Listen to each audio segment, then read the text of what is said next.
Good day. This is the Corrupt True Crime Podcast, and I'm Charlie Cruz.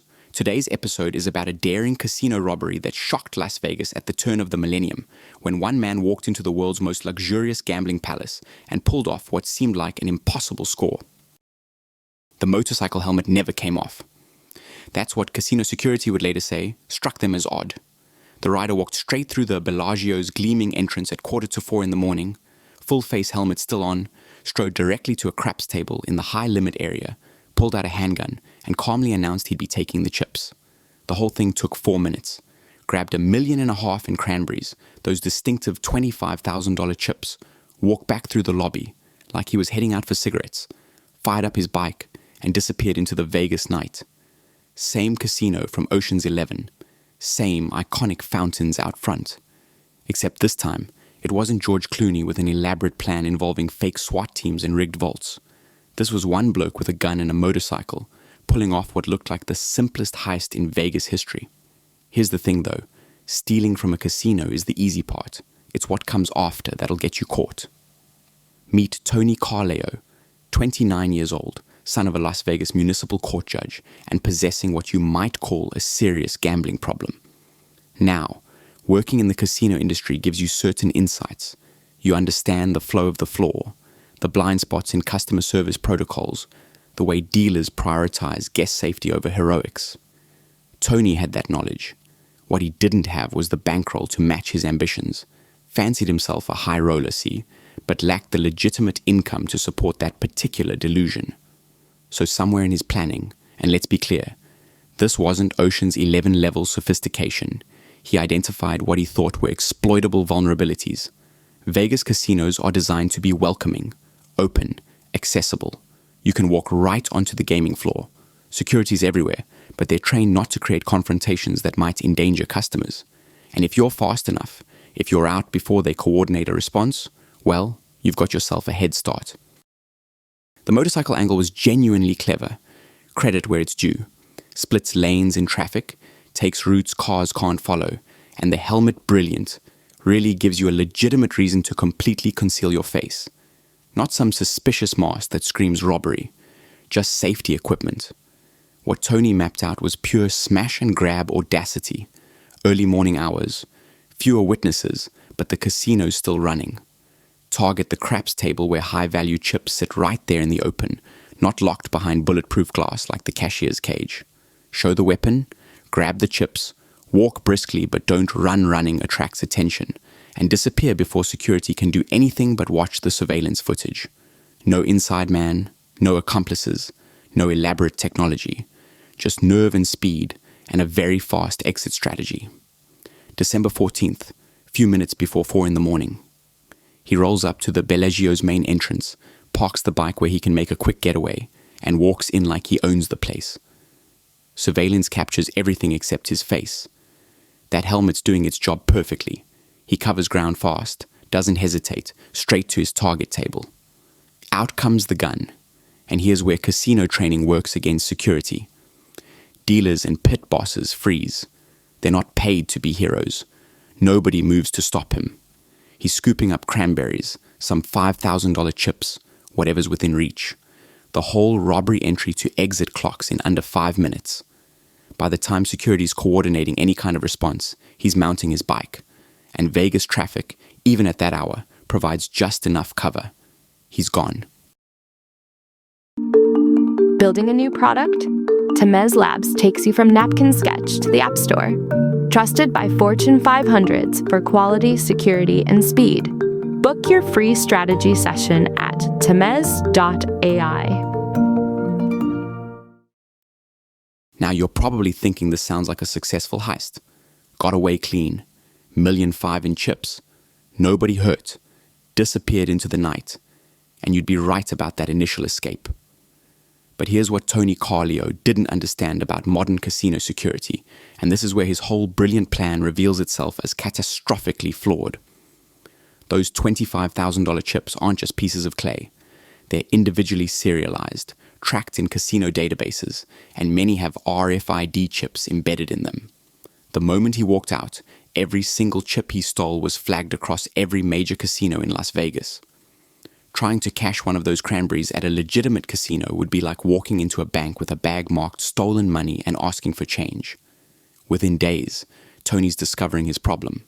Can't cash them, can't play with them without raising immediate red flags. These chips are essentially radioactive, so he does what desperate criminals do, starts trying to sell them on the black market at a massive discount, offering face value $25,000 chips for $6,000-$7,000. Problem is, every sale creates a witness, someone who can identify him, someone who might flip if investigators come calling. But the real mistake, the fatal error that demonstrates how ego destroys careful criminals, Tony couldn't keep his mouth shut, started posting in online poker forums under the username Biker Bandit, bragging about the Bellagio job, discussing the difficulty of moving high-value chips, offering to sell them to forum members. The man wanted credit for his audacity, needed people to know what he'd pulled off. Now, Las Vegas Metropolitan Police and the Nevada Gaming Control Board weren't sitting idle. They'd inventoried exactly which chips were taken, flagged the serial numbers, set up monitoring across every casino in the city. When stolen chips started appearing in play because Tony, in his infinite wisdom, was returning to casinos to gamble with them, investigators knew their man was still in town, still active, still taking risks. But the Biker Bandit posts, that was the golden thread they needed. Digital forensics traced the IP addresses, connected the bragging to a real person, and suddenly they had a suspect. More than that, they had an opportunity.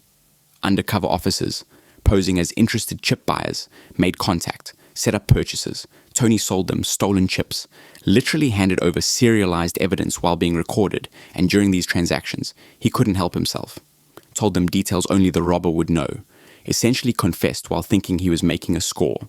Classic case of someone so convinced of their own cleverness, they can't see the trap closing.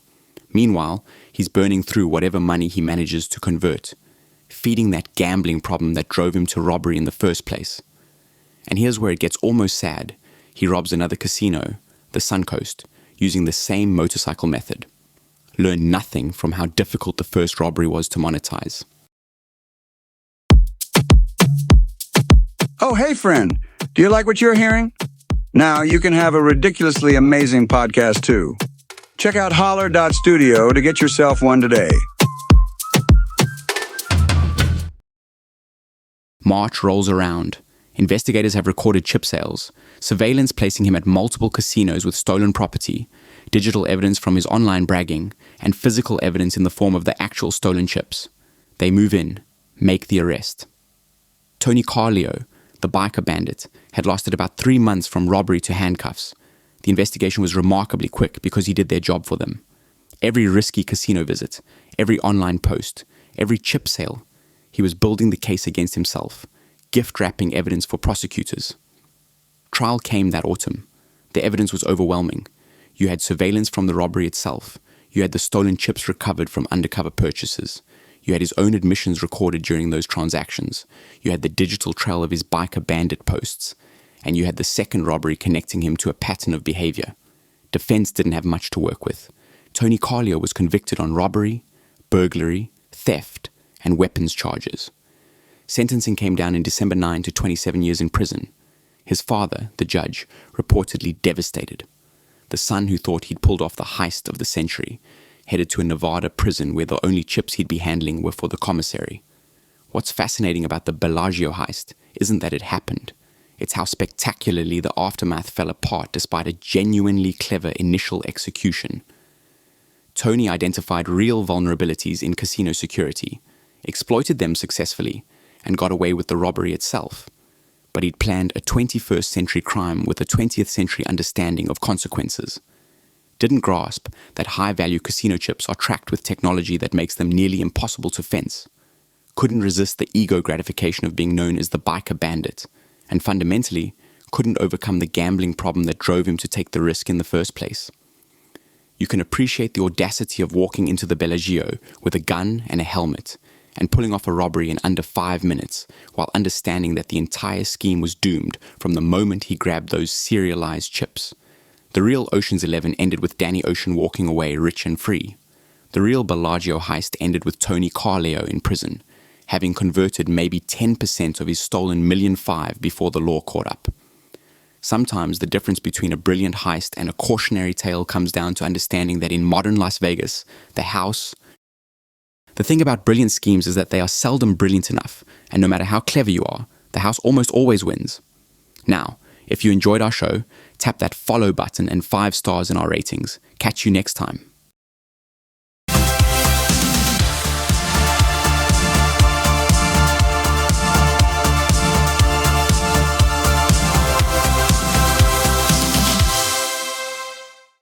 Grep News.